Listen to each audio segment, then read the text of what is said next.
ඔබ මොහොතකට හිතන්න.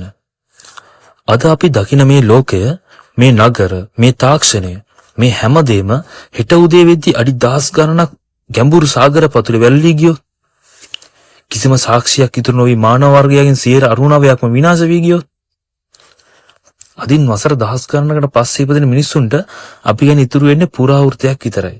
ඔවුන් හිතයි අපි කියන්නේ හිතින් හදාගත්ත මිත්‍යාවක් කියලා. හරියට අපි අද මහා ජලගල්ම ගැන හිතනවා වගේ. නමුත් ලෝකයේ එකිනෙකට සම්බන්ධ නැති ශිෂ්ටාචාර 500කට වඩා එකම විදිහේ මහා විනාශයක් ගැන එකම විදිහේ කතාවක් කියන්නේ ඇයි? බයිබලයේ නෝවා, හින්දු ආගමේ මනු රජු, සුමේරියන් වරුන්ගේ උත්නපිස්තිම්, මේ හැමෝම ඇත්තටම දැක්කේ මොකක්ද? අද අපි හෙළිදරව් කරන්නේ ඉතිහාස පොත්වලින් මකා දැමූ පිරමීඩ වලින් වසන් කළ සාගර පතුලේ සැඟුණු ඒ බහිස්සිත සත්‍යයි. පුරාවිද්‍යාඥයන්ට අනුව මානව ශිෂ්ටාචාරය පටන් ගත්තේ අදින් වසර 6000කට විතර කලින්. නමුත් මේ කතාවට අභියෝග කරන සාක්ෂි ලෝකේ පුරා විසිරලා තියෙනවා. ඔබ දන්නවාද? මැද පෙරදිග වැලි අතර ඉඳන් මෙක්සිකෝවේ කැලෑ දක්වාත්, හිමාල කඳු වැටේ ඉඳන් පැසිෆික් සාගරයේ දූපත් දක්වාත් මිනිස්සු එකම කතාවක් කියනවා. ඒ අහසින් ආපු දඬුවමක් ගැන. පැරණි සුමේරියන් මැටි පුවරුවල තියෙන්නේ පුදුම හිතන විස්තරයක්. ඔවුන් පවසනවා අනුන්නාකි දෙවිවරු මිනිස්සුන්ව විනාශ කරන ජලගල්ම එවද්දී එක් දෙවියෙක් රහසින් මිනිහෙක්ට කතා කරලා නැවක් හදන්න කිව්වා කියලා.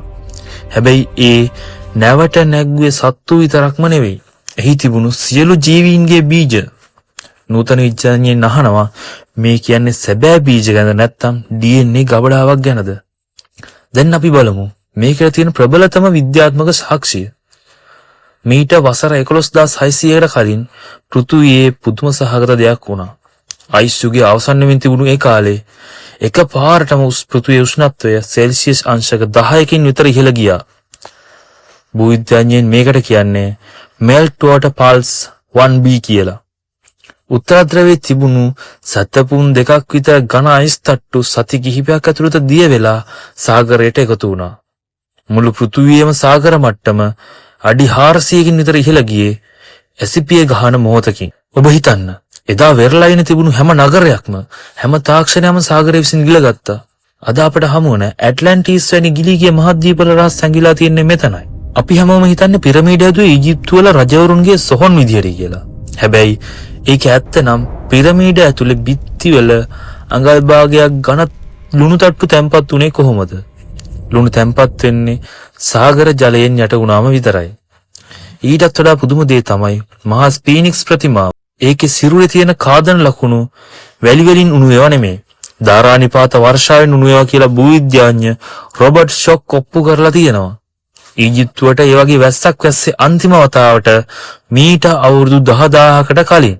එහෙනම් මේ පිරමීඩ කියන්නේ මහා ජලගල්මටත් කලින් තිබුණු අපිට වඩා දියුණු ශිෂ්ටාචාරයක් Tamanගේ දැනුම ආරක්ෂා කරන්න හදපු ටයිම් කැප්සියුල්ද? අදටත් ඉන්දියාවේ ද්වාරකා වෙරළට යටින්, ජපානයේ යොනගුනි මුහුදු පතුලේ, කියුබාවට ඔබ්බෙන් ගැඹුරු සාගරයේ දැවැන්ත ගොඩනැගිලි සහ පිරමීඩ දකින්න ලැබෙනවා. මේවා අහඹු ලෙස නිර්මාණය වුණු ගල් නෙවෙයි. මේවා මිනිසුන් අතින් නිර්මාණය වුණු මහා නගර.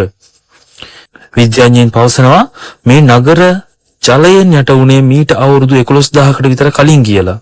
මේ හැම සාක්ෂියක්ම එකම දිශාවකට ඇඟිල්ල දිගු කරනවා. අපේ ඉතිහාසයට කලින් තවත් මහා ඉතිහාසයක් තිබුණා.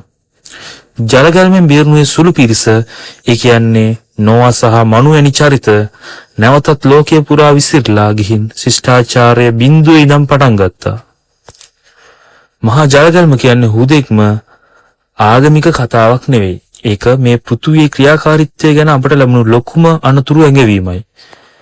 අපේ මුතුන් මිත්තන් මේ කතාව පරම්පරා දහස් ගණනක් තිස්සේ රැගෙන ආවේ අමතක කරන්න එපා කියලා අපට කියන්නයි. සමහර විට ලෝකේ විනාශුනේ දෙවියන්ගේ කෝපයෙන් නෙවෙයි, සූර්යාගේ ක්‍රියාකාරීත්වයෙන් හෝ ග්‍රාහකයක් පෘථුවිය වැදීමෙන් වෙන්න පුළුවන්. සත්‍ය මොකක් වුණත් එක දෙයක් පැහැදිලි. අපි අද මේ ඉන්න දියුණු ලෝකයේ වුණත් එක මොහොතකින් හොදලා පවිත්‍ර කරලා දාන්න ස්වභාව ධර්මයට පුළුවන්. අතීතය කියන්නේ අනාගතයට කැඩපතක්. අපි ආයෙත් ඒ වගේ විනාශයකට සූදානම්ද? නැත්නම් අපි දවසක තවත් එක මිත්‍යාවක් විතරක් වෙලා ඉතුරු වෙයිද? ඔබ මේ ගැන හිතන්නේ කොහොමද? පිරමීඩ ඇත්තටම ජලගැල්මෙන් බේරුණාද? ඔබේ අදහස පහලින් කමෙන්ට් කරන්න.